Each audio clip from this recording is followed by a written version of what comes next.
ஸல்லல்லாஹு அலைஹி வஸல்லம் அவர்கள் சொல்லுகின்றார்கள், 3 விஷயங்கள் இபாதத்.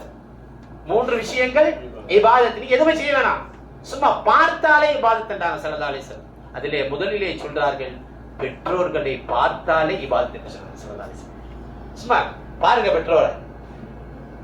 பெற்றோரை பார்த்தாவே இபாதத் என்றாங்க. இன்னைக்கு நிறைய பேர் பெற்றோரோடு வந்திருக்கிறாங்க, பிள்ளைகளோடு வந்து இருக்கிறாங்க, கணவன் மனைவியாக வந்திருக்கிறாங்க, பேர பேத்திகள்லாம் வந்திருக்கிறாங்க. அதெல்லாம் பெரிய பாக்கியங்க. உலகத்தில் எங்க வேண்டாலும் போகலாம், ஆனா இங்க வர்றதுக்கு அல்லாஹ் நாடி இருக்கிறான்.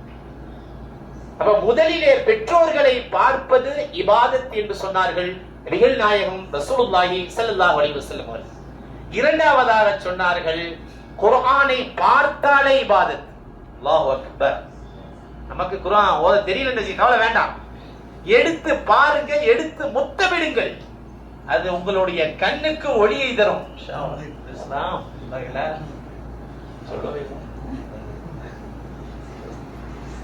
நீண்டு வந்துட்டாங்க நம்ம தோஸ்து என்னுடைய ஏரியாவில்